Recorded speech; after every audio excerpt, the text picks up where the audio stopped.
and Mr. Zandy is here. So we're on first off, there's one matter that Mr. Mortensen filed. It looks like is a motion to vacate judgment and attorney fees regarding the sale of the home and the like. That's so that one, just so you're aware, that one is not going to be heard today because the local court rule requires at least 21 days notice for any motion. Okay. So you need to serve the other party, and then within thereafter 21 days, then the matter could be heard. If you want to look up, I need to file this with the clerk. Is that correct? yeah. If yeah, I know you filed some things already, and that's in my system. Okay. So if you need to look at the timeframes as far as filing, you can look up Calais County Local Rule 88. So if you go to the Calais County Superior Court website, click on local rules, and then look for rule, I believe it's 88, and that'll give you the guidance as far as timeframes. Okay. So I just wanted to clear that we won't be hearing that motion today because it hasn't been properly served upon the other party and sufficient times haven't transpired. So the other item that we're here today is on the pay or appear docket. So back in January of this year, the court set a pay or appear, which basically means that either you pay the required maintenance each month, or if you don't pay the required maintenance, then you appear in court and explain why and what's happening. And that's based on an earlier September 2022 order that requires a $1,500 a month maintenance payment. We were here not too long ago, I think it was a week or two ago, and I indicated to Mr. Mortensen that based on the past history, that I could issue a bench warrant, or he could come here and talk in person about what's happening with the payment of the maintenance. So in reviewing the January 10th contempt order, that's where the contempt was found, and that's where you're placed on the monthly pay or appear docket. And so paragraph 10 of that, it says jail time, it says it does not apply.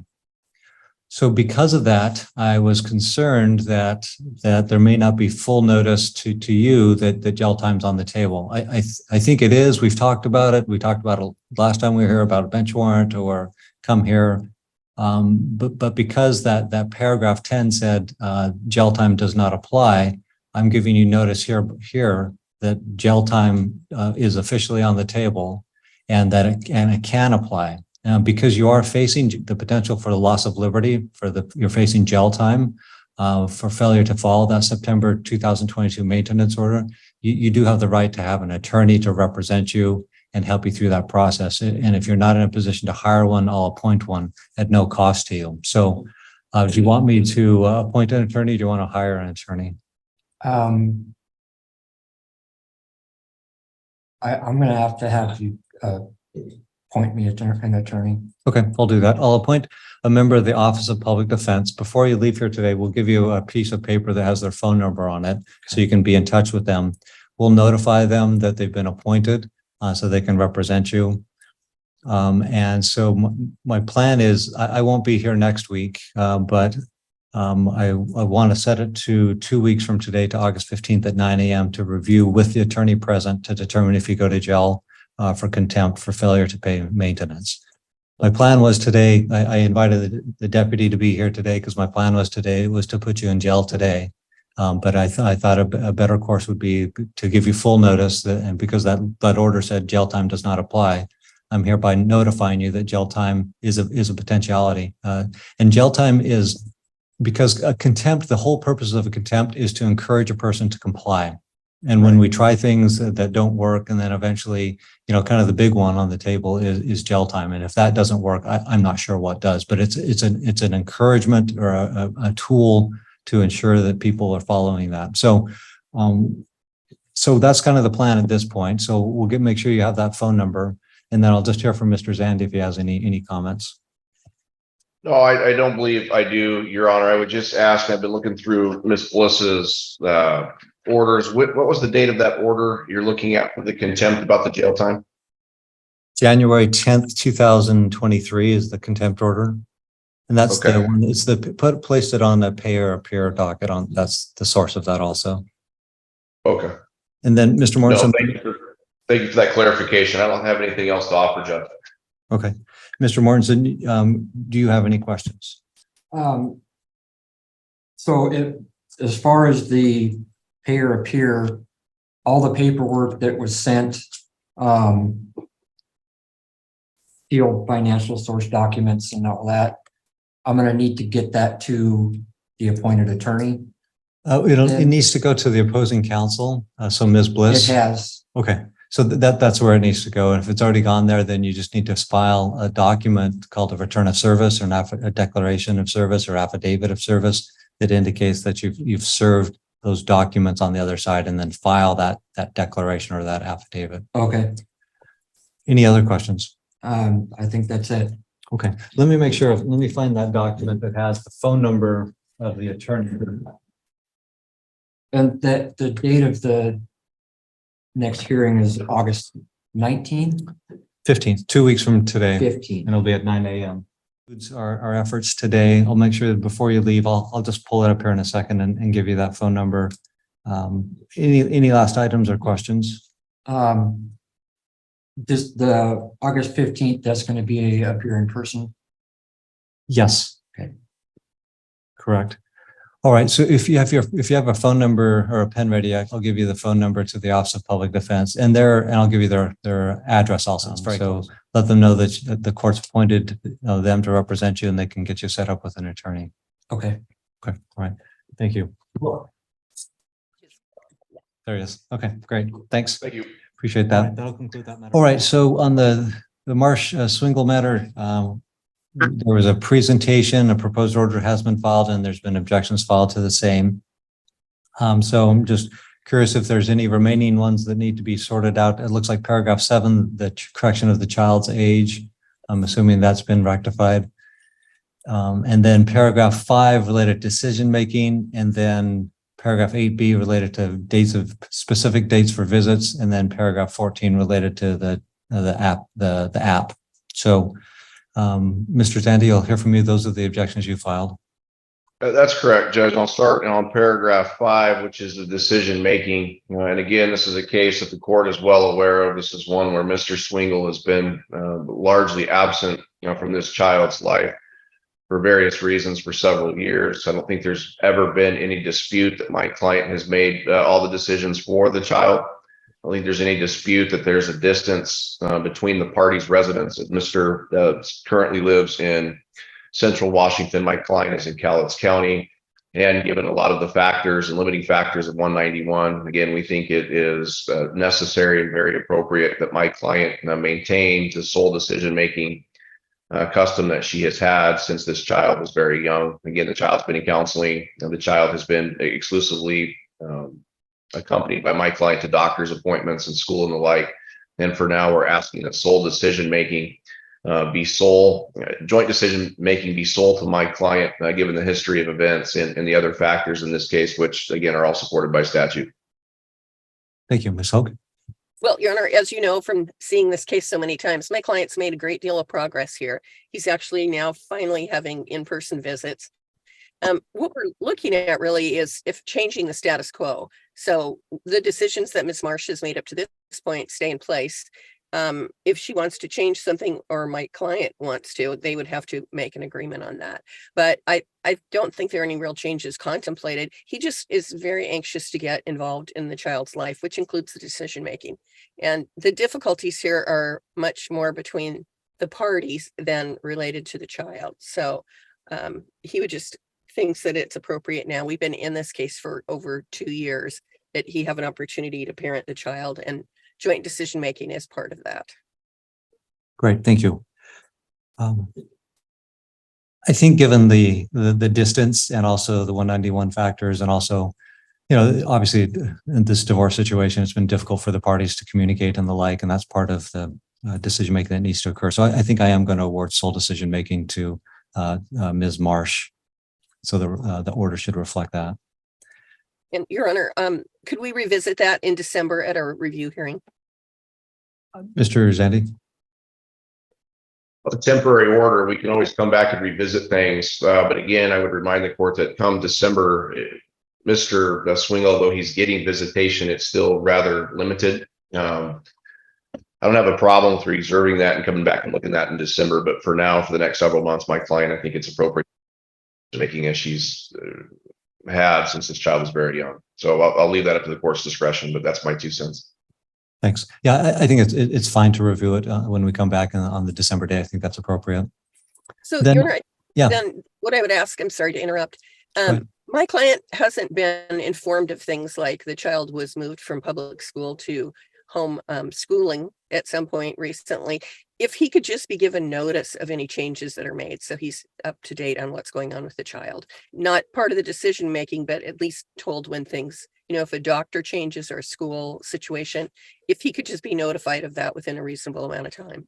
And the parties have the parenting app, the communication app.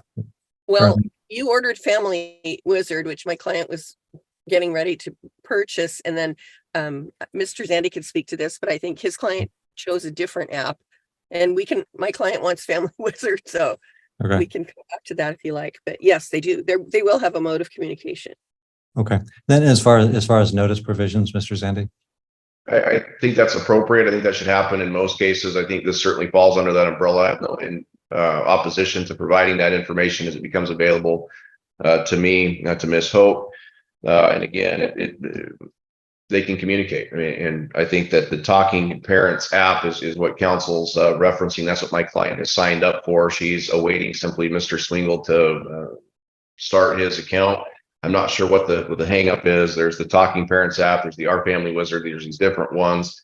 My client has already set up that account with Talking Parents communication app, as I instructed her early in the summer when this first became an issue. So she's ready to go. And I think that would probably go a long way in some of these issues with pertaining to Quinn, and anything that isn't known to him. We're a phone call or an email away, and I'm happy to provide that. Okay, thanks.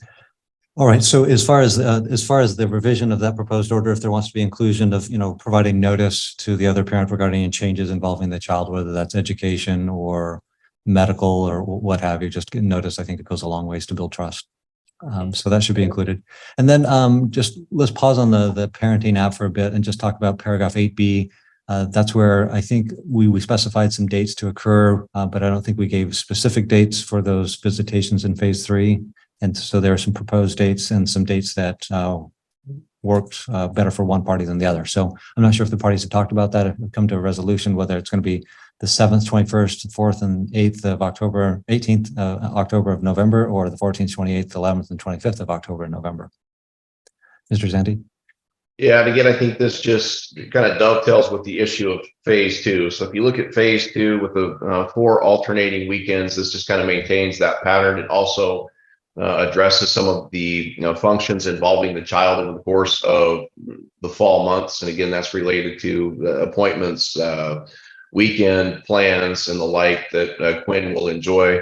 We're asking the court to adopt our proposed plan, which would essentially be the 7th, the 21st of October, and the 4th and 18th of November.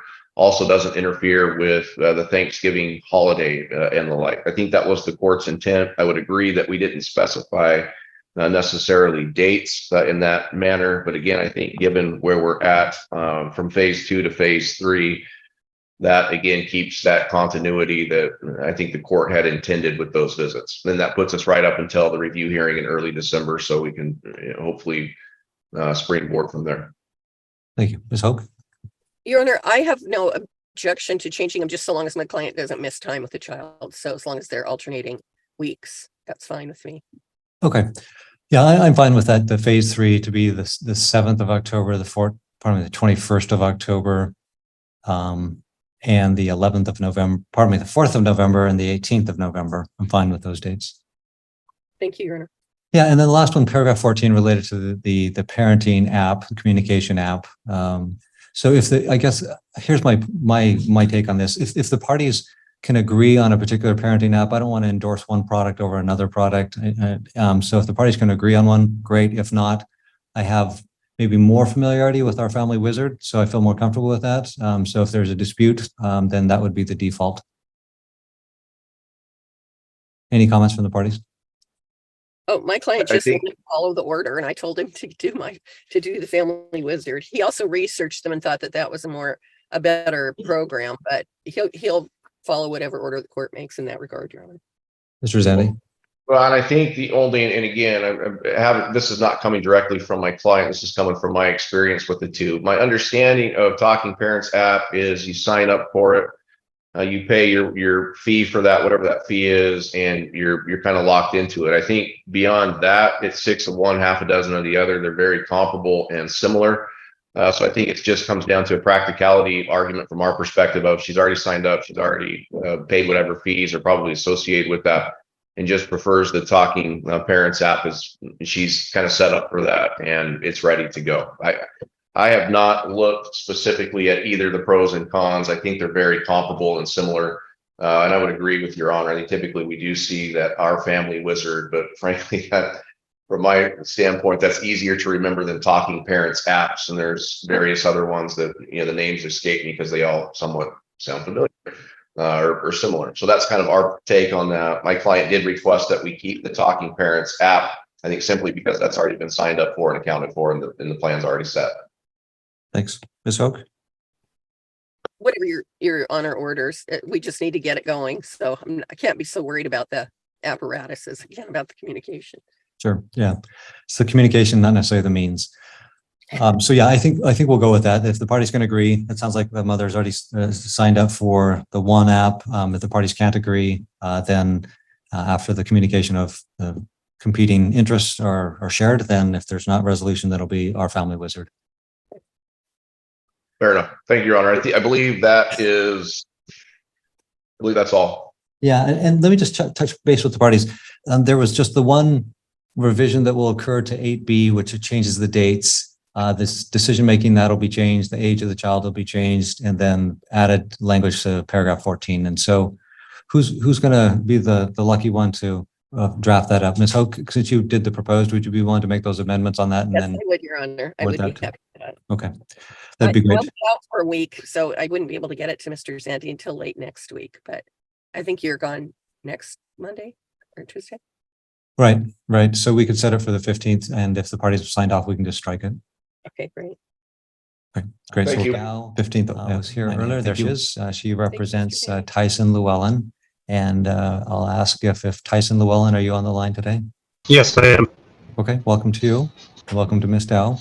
And then Kirby Young, are you on the line today? Kirby Young. Yes, I am. Okay, welcome to you also. One moment. And Ms. Looney, I'm not sure if you had filed with notice to withdraw in this case, or if you're still working on this case. The state is no longer involved, Your Honor. No longer involved. Okay, great. Thank you. All right. So we're here today on Ms. Young's motion for contempt filed back on July 6th. I've reviewed the pleadings that were submitted by the parties, and I'm ready to hear argument from the parties unless there's preliminary issues to discuss. Okay, no, hearing none, we'll turn the time to you, Ms. Young. I'm just asking that Brody be returned. Like I had put in my declaration, Mr. Llewellyn has no grounds to not have him come home. And also in our parenting plan, which is our final parenting plan, we've been in the court since 2018. Our divorce, was finalized of August of last year. Tyson himself has limitations for domestic violence with me back in 2018. I'm asking that he keep his support current. He did make a payment, I believe, on the 6th or 7th of July, which almost brought him current. He still isn't current and still owes. He never paid July. And also the decision making. I don't understand the grounds that he has to not have Brody come home. He didn't break the parenting plan for our daughter Layla, who's 8. I get that he can't force Brody home, but he could definitely, we could be a united front here and he could have encouraged Brody to come home. I'm done fighting with Mr. Llewellyn. This has been a very long court battle with him, and I just asking that the right thing is done and Brody is returned home. Thank you, Ms. Young. I wanted to ask you a question about child support. So is it your contention that Mr. Llewellyn is current with his payments, although there's still some arrearages, or there, because I wasn't sure if it was just November and December or if it's July. What is the? So in exhibit number 3 that I provided, he paid on July, I think it was 6th, and he paid $1,400. That was his back support. He's still left with $73.08. And then in the email from our child support enforcement, he didn't make July, which his payment now is $833. It dropped since our son Jeremy graduated high school this year. And that's July of 2023. This month Yep, that just finished. Yep. And on the email, she shows that he still hasn't paid July now, but was only $73.08. Prior to that, it was, I believe, 1623.40 is what he was in the rear. So when you say 73.08, that's $73.08. Yep. And yes, he just paid that this July. With our emails back and forth to return Brody, I did state in one of the emails that I was also going to file a contempt also on the child support. And so then he paid. Okay. Most of it. And then, go ahead. Trying to think what else there was. And also on July 23rd, Mr. Llewellyn had called me to ask if our daughter Layla could get her ears pierced. I said, absolutely, let me talk to Layla. Layla was all excited. They wanted to, and on exhibit 7 in the decision making, it's a joint decision between both of us, and he took it upon himself to let Brody also get his ears pierced, which not a huge thing, but he had me on the phone. Why not ask then? Yeah, I was just going to make mention with that. That's something that wasn't raised in your initial motion for contempt, and so that's kind of a new basis. So Okay. we won't be addressing that directly today because there hasn't been that motion containing that allegation filed. So I just want to let you know that's not going to be handled today. Okay. Then I had a question for you. Mr. Llewellyn had indicated in his pleadings that I think he said something along the lines of at least Brody didn't run away again. So has Brody run away before? Brody has never ran away. Brody, none of our children, we have a lot of children and none of them have ever ran away. So I was kind of confused on that as well. Okay. All right. Thanks. I just was interested in your take on that. Okay. All right. Thank you. We'll turn the time to Ms. Dow. Your Honor, as you can see by my client's pleadings, there are a few things going on in this case here, but as you say, the contempt matter is what we're addressing today. In order to find contempt, the court has to find that my client, Mr. Llewellyn, has acted in bad faith. As far as the child support issue is concerned, going by what Ms. Llewellyn put in her motion for contempt, she's well aware of the payment arrangements that were made at trial as part of the divorce order for paying support during a period of time when support was tied up while the bankruptcy proceeding was being dismissed. She put that in her contempt motion. She knows very well what those arrangements are and that my client is not in contempt of that order. The initial confusion over enforcement of the separate child support order, that started with Ms. Young. It's one of those things that happened when we started going to Zoom hearings and nobody signed the request for DCS to enforce the order. It took us a while to get that straightened out. Once we did get it straightened out, DCS has started taking support payments regularly from my client's check. In the meantime, until that was straightened out with DCS, he was making a payment every month. When it became clear that the payment hadn't come out of his paycheck, he made a payment. The only one we missed was, as far as we can tell, working with the child support enforcement case manager. The only one that got missed was December of last year, and that was during the period when DCS was actually implementing the amended order that was put in place in November. So Ms. Young knows very well that my client has been making payments every month, that his payments are coming out of his paycheck. The fact that he paid on a given date in July, that's up to DCS. They take it out of his paycheck. That's it. As far as coming current, at the risk of testifying myself, I'm sorry, we've had some conversations with DCS, and they just told him if he calls in the middle of August, they'll have everything straightened out with the new amounts. They'll give him a payment, an arrearage amount that he can pay off, and it's expected to be something in the neighborhood of $73. My client's not in contempt, Your Honor, for the child support payments. Ms. Young knows that very well. Bringing it up as a matter for contempt is acting in bad faith on her part. As far as the parenting plan issue with their son Brody goes, I don't believe my client said he had run away before. What my client's concern is that if Brody doesn't feel comfortable that he can stay at his dad's house, if he can't stand it at his mom's, that he'll go somewhere else. That's dangerous for a 14-year-old.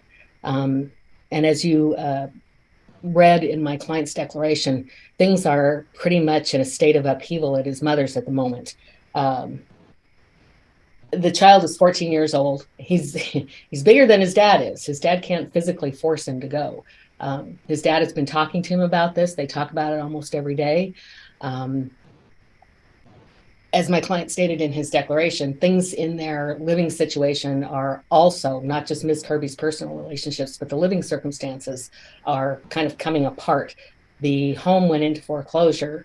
They've been trying to get it sold. They had an offer, but it now looks like we don't know what's going to happen with that. At any rate, Ms. Young is going to have to be out of that house by the 3rd week of August or so. As far as my client knows, she doesn't know where she's going to move with 3 of their children and 2 of her own children. So he's concerned for his son. He can't make him go back, but he's trying to talk him into going back, especially, you know, once his mother's living situation settles down.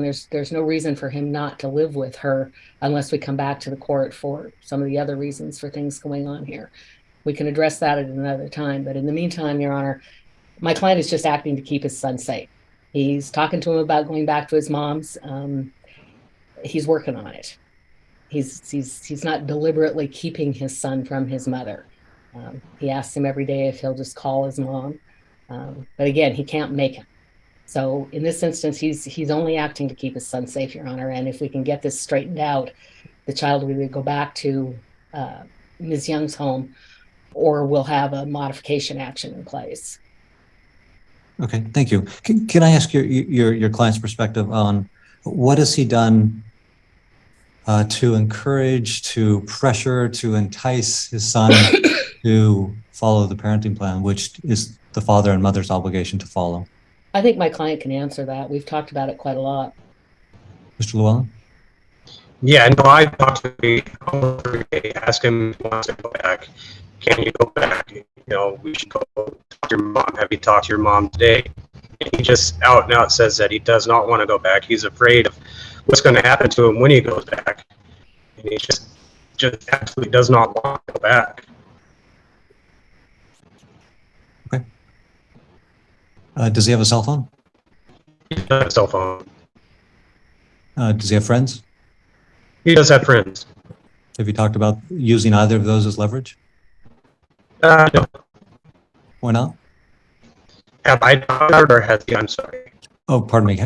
Have you brought that up and discussed that and used either of those as potential tools of leverage to encourage him to return per the parenting plan? Yeah, his friend lives close to his mom's house. Unfortunately, his friend is on vacation right now. It wasn't before. He doesn't have his friends that come over to my house. Yeah, his cell phone, he's not on it very often. I did not offer to take it away from him. It is his phone. His mom pays for his phone. I know she FaceTimes him and texts him, and I encourage him to text and talk to her back. That's all I can honestly do. So recognizing there's, you know, concerns that your son has and there's concerns that you have you ever just straight out told him you need to go back to your mother's home and you will be going back on date X? I have not said that. I have told, I've never gave it a distinct day for him to go back. I told him you do need to go back, and maybe we'll look into this further to take better legal actions on getting you to me. But at this point, you are still obligated to be with your mom.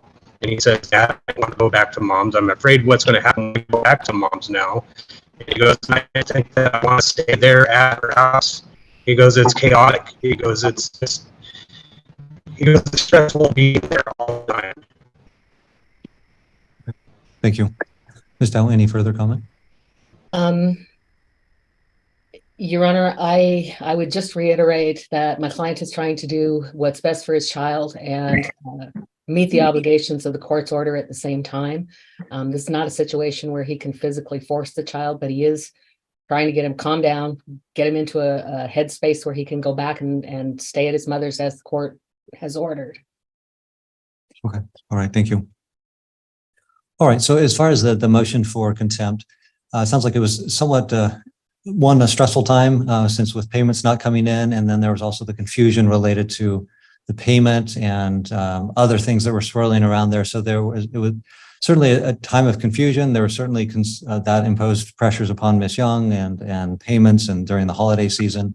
And as of now, the payments are relatively complete and up to speed, although the July payment hasn't been received at this point, now being August. So I think there's an insufficient showing of a willful non-payment for that period that was alleged in the contempt. So I'll deny the contempt on that. As far as the 14-year-old Brody, it sounds like there's some concerns that he has related to mom's partners that are in the home. It sounds like the most recent partner is no longer in the home, and there were some concerns related to that, including drugs and tattoos and the like. And we know that that mother is the primary custodian, that father's time is alternating weekends, 1st, 3rd, and 5th. And that in early July, Brody didn't come back from a visitation from dad. And it's a very hard situation. You've got teenagers with teenager brain and their developments and their need to support them in their coming out and becoming an adult. And they're still a child, and they still need the direction of parents. It's hard. And I think, I take what Ms. Dow said, that her client is sincerely trying to help his child. And I recognize also it's not Brody's choice. And right now at this point, Brody's making a choice. I was concerned initially, that's why I asked the question related to runaway status, because if that was the case, I think we'd need to kind of tread in a more maybe nuanced or cautious approach. I think some of the text messages that were submitted related to communications of kind of the representations of what Mr. Llewellyn had indicated, that this isn't my choice, this is 100% Brody's choice. And I recognize some of these can certainly be taken out of context. I'm not holding him here. He's here on his own. He came here on his own. He's staying here on his own. I offer him every day that if he wants, I'll take him back. I think that's probably happening. I think that they talk about it. And he says, I cannot and will not force him to go. And that's kind of the basis of why I asked about, physically removing a child, probably not going to be the best approach. However, teenagers have interests and those can be leveraged. And it sounds like, I gave some examples, and maybe that wasn't an all-inclusive listing of the types of items that could be leveraged. But the point I think that was impressed upon me is that there has not been a direct statement of like, there's a court order. I don't have a choice in this. As your father, I'm concerned about you. I love you. And I'm sorry about all the stuff that's going on at your mom's house. I know it's way different there than it is here, but you need to go. I think it's a willful non-compliance of the court order. And if the court needs to be the bad guy, the court's going to be the bad guy. So I'm going to find that there is contempt related to the withholding of the child and not following the parenting plan. I'll impose a $100 civil penalty, and I'll assess attorney fees of $250. Child needs to be returned. I just want to talk a little bit about this. The weekends during the summer, it's Thursday, 5:30 to Monday with dad. And then there's some midweek visits on Wednesdays on the 2nd and 4th weeks. So I'm proposing that Brody be returned this, I'll hear from the parties. Ms. Young first and then Ms. Dow. One thing I did want to say too, I have Brody scheduled to see his pediatrician September 1st at 10:40 to look into getting him into some counseling. I just wanted to let Mr. Llewellyn and his attorney know that. Brody would be going back to his dad's. This is Tyson's weekend. I don't know when they're thinking that, since it's already Tuesday, could they have him home, or could he have him home today by this evening? Okay. Ms. Dowell or Mr. Llewellyn? Mr. Llewellyn, can you have him home this evening? Yeah, I could do my best to get him there. Yes. Okay, that's Okay. to comply with court's order. We'll say tonight, Tuesday at 7 p.m., child will be returned to mother's home. I will draft a contempt order and then circulate that to the parties. Any questions from any of the parties? I don't believe so, Your Honor. I don't believe so. Okay. All right. That'll conclude the matter. Yeah, Thank you. looks Like, Thank you. I'll check to see if the parties are here. Desiree Campbell, are you on the line? Yes, I am. Okay. Welcome to you. And then Mr. Baldwin, you're representing Ruben Campbell. Is that correct? Yes, Your Honor, we filed a withdrawal that was effective yesterday. However, we are here today. There's no proof of service in the file, and I don't believe Ms. Campbell served Mr. Campbell at all. So we're asking it be stricken today. I didn't call it early, but given that other matters appear they might be hearings, I wanted to make sure to address that because it should be relatively quick. Okay, so let me understand this, Mr. Baldwin. Your request on behalf of Mr. Kamba is to strike the hearing that was noted by Ms. Kamba. Yes, Your Honor, this was a show cause order for contempt. There's no proof of service in the file. She didn't serve Mr. Kamba. She did deliver a copy to our office about a week after she had received it from the court, but did not serve him, did not file a proof of service. And the order to show cause indicates on the front page, the court orders motion for contempt to go to court on 8/1. It doesn't actually order Mr. Kamba to appear. We did inform him of it, that even though we were withdrawn, we would be here today to ask if he's stricken. She can bring it on with the proper forms, but that there's a deficiency. Thanks. All right. Ms. Kamba, so it looks like you filed some paperwork regarding a motion for contempt. And it looks like I want to ask did you file an order to show cause upon or to Mr. Kamba saying, hey, you're ordered hereby to appear and signed by the court? No, I wasn't told I needed that. But when I went online, I printed everything out that I needed and nobody said I was missing anything. Okay. Yeah, the one issue that Mr. Baldwin properly raises that there needs to be what's called proof of service, that a person that's alleged to be in contempt is given notice of the full allegation, and then there's an order that needs to be served upon them. And once that order is served upon them, and the person who serves them, which cannot be you, files a declaration of service, basically says on such and such a date, I gave to person X, Mr. Kamba, this document, and then that declaration is then filed with the court. So that way the court knows that Mr. Campbell's got notice, and then there's a certain time frame also that needs to occur from the timing of the service until the court hearing is heard, and that gives enough time for Mr. Campbell to respond, and that gives you time to reply to his response. So you could look up local court rule 88 that gives you the time frames for that purpose as far as setting a proper time. So do you have any questions about that? No, I guess we're just going to move forward, right? Because I can't say anything then. Yeah, at this point, the allegation is related to the child support, but since there's not that proof of service, even if you said a bunch of stuff today, we wouldn't be able to decide the issue today because Mr. Campbell hasn't been properly served and noted up. So the request is to strike the hearing, which I'm inclined to do, and then you could work on getting Mr. Campbell served with the paperwork, filing that affidavit of declaration, and then getting a date set.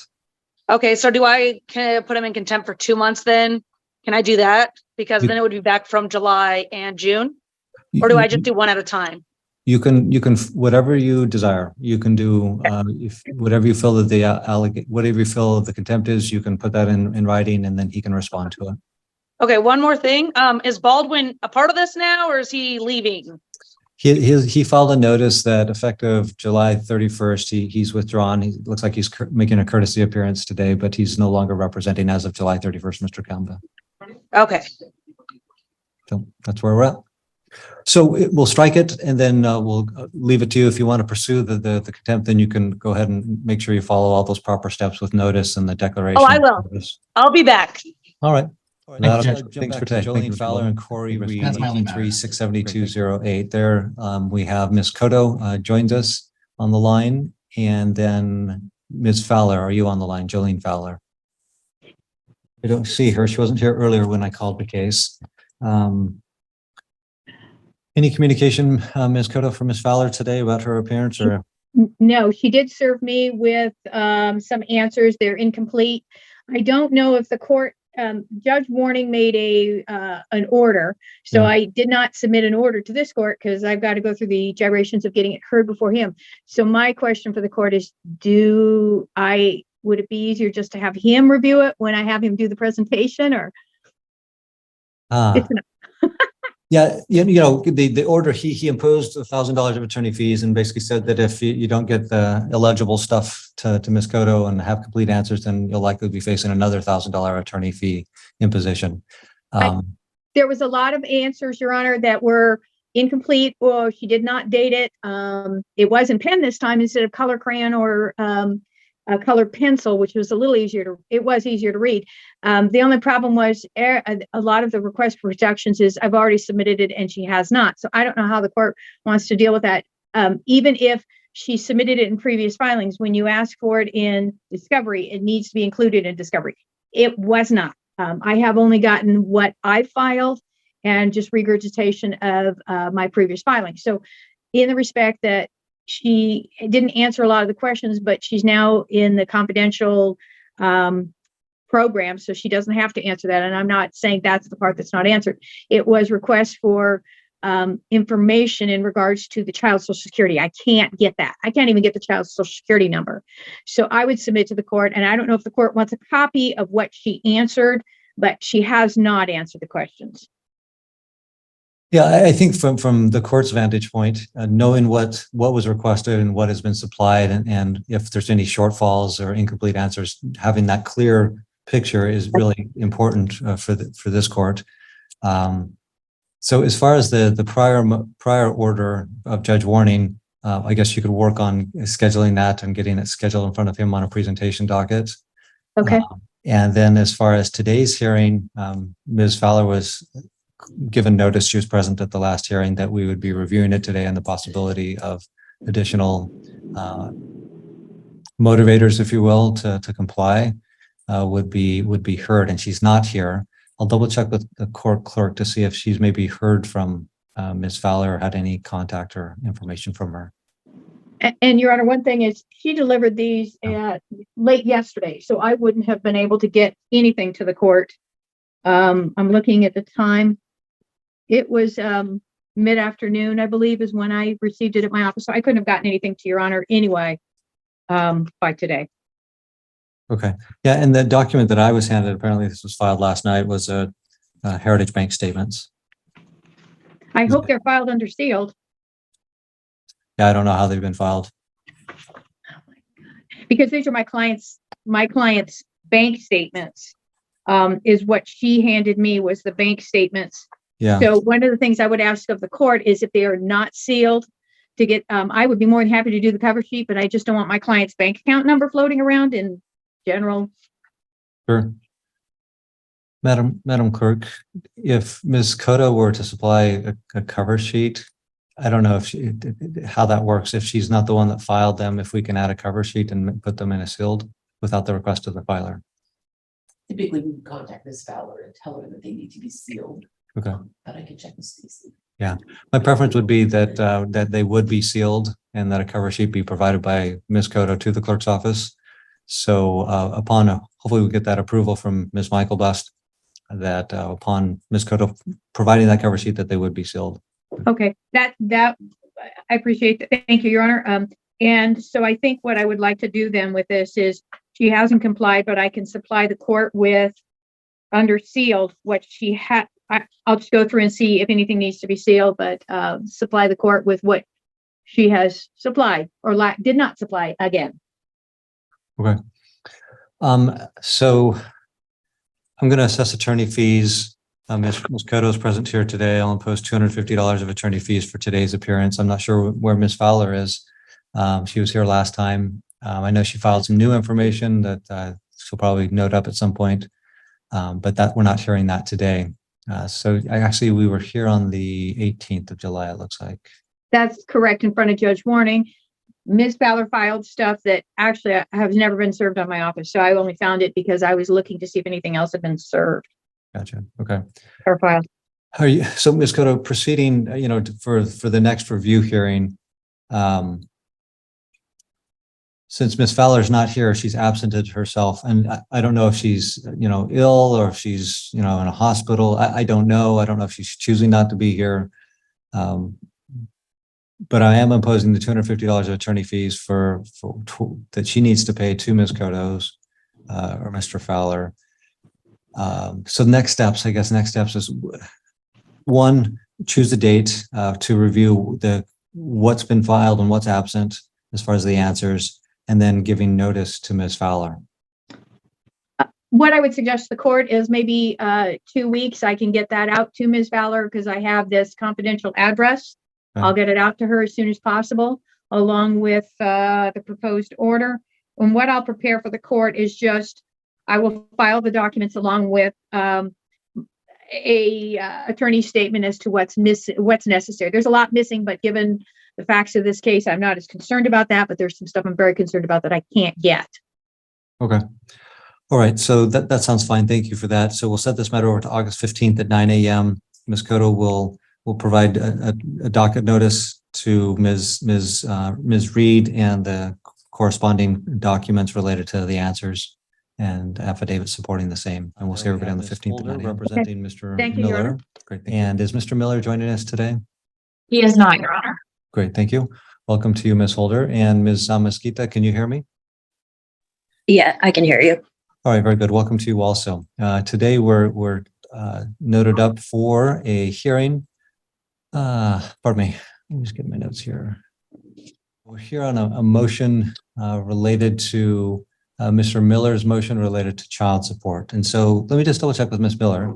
When I checked the file yesterday in preparing the docket, I didn't see any new filings related to the child support contempt. Were any filed since the last time we were here? Yes, Your Honor. Something was filed yesterday afternoon. It is a declaration from Michael Miller on top of child support worksheets, as well as paycheck stubs from Mr. Miller. Okay. And those were also sent to Ms. Mesquita.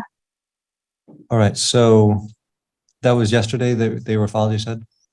Correct, Your Honor. My client was finally able to get a hold of some of his documents. Okay. So I obviously those haven't made it to the system, and so I'm not able to review those. And we've spent another, at least Ms. Mesquita spent another hour, kind of like the last time we were here waiting. I also want to point out there's some errors in the paperwork that was filed. They misspelled and added Miller to my name, and I don't have that in my name. Okay. All right. Thanks for that. So I don't think we can do anything today because I haven't reviewed the materials that were submitted by Mr. Miller late yesterday, and I'm assuming Ms. Mesquita hasn't reviewed them either. So, and hasn't had an opportunity to respond. So if we were to set it over again, and again, I think this is, it looks like there was on July 11th, we didn't have any financial information supporting of the allegation of the child support issue. On the 25th, they imposed a $250 attorney fee against Mr. Miller because we still didn't have financials. And as of today, they're still not in the file. I mean, they're in process. So Ms. Holder, you could maybe explain your client's position, why I shouldn't add additional fees. My client was still, sorry, thank you, Your Honor. My client was still in the process of trying to get those additional paycheck stubs. He was, for whatever reason, his employer has been rather combative in getting him information. He has not filed his taxes from this past year because he is in the process of going through a divorce. And so he didn't have any tax documents filed. And so that was unavailable to us. And he is one of the reasons that he is asking for child support is his wages have been cut. Excuse me, not his wages, his hours have been cut at his job. So he is not making the same amount of money. Previously, he was making exactly $100 a month too much for state assistance. Since he has had those hours cut, I have advised him and encouraged him to get a hold of some form of state assistance by applying. He has been on the phone during his work hours or his non-work hours, and he has not been able to go to the office to do that because he is not only responsible for his son with Miss Amosquita, but he is currently involved in dealing with another child from the child that he has with the woman he is going through divorce from. So he has found it rather difficult timing wise and financially. He's been scraping money together to be able to pay for gas because his wife or his espoused wife, estranged wife, has moved up to Olympia. And so that's why the timing has been off, is anytime that he's not working, when he hasn't had his hours cut, he has been traveling back and forth to Olympia to exchange the child with his current, his estranged wife. So it's just been an issue of he hasn't had the money, he hasn't had the time, he's been scraping to try to make ends meet. And it is partly my fault, Your Honor. I will be honest, I have been extremely booked with hearings, and when I have been able to call him, he has not been available. And when I've reached out to him, he's been unavailable due to these timing issues. And so I will take part of the responsibility for that, Your Honor. I do apologize. Thank you. Ms. Amosquita, I think last time you had mentioned that you took time off work. Is that correct? Yeah, and I did warn my work. I did have court today. I didn't leave early, so I actually have been staying up since been off work to have court because I didn't know how long it was going to take. Okay. So did you say you're at work, but you're like taking a break? Is that? No. I was off work at 7 a.m. Oh, I see what you're saying. I see what you're saying. Okay. Yeah. All right. So I think given those explanations and with those financials being filed, that will allow Ms. Amosquita to reply, file something if she would like to in response. And then that will allow us time on August 15th at 9 a.m. if everyone's available August 15th to address these. Yes, go ahead. We do have a update for the whole entire case on the 8th with the judge we had for our trial. Oh, and was that date previously set, I'm assuming? Yes, it was an update to see if we had everything turned in that we needed. I know everything that I needed got turned in. Yes, Your Honor. Ms. Amosquita is correct. It's a review hearing based on the orders that the judge gave. It was to see if all the paperwork had been filed from the parenthood classes as well as the domestic violence evaluations from all three parents involved. Gotcha. Great. Yeah, thank you. Thank you for reminding me that August 8th at 1 p.m. in front of Judge Fassett to review those issues. So I think we'll probably just need to set it to the 15th also at 9 a.m. to hear the motion related to contempt on the child support. So Ms. Amosquita, you've got those documents. There's the allegation made by Mr. Miller. If you want to respond to that and have your vantage point heard, you'll need to file something with us. So and I know you've already filed some other things, but if you have additional, you can file more. Okay. All right. So we'll see everybody August 15th at 9 a.m. Mm-hmm. Thank you, Your Honor. Okay. That sounds great. We'll see everybody then. Thank you. Thank you. All right. That marks the end of the docket this morning.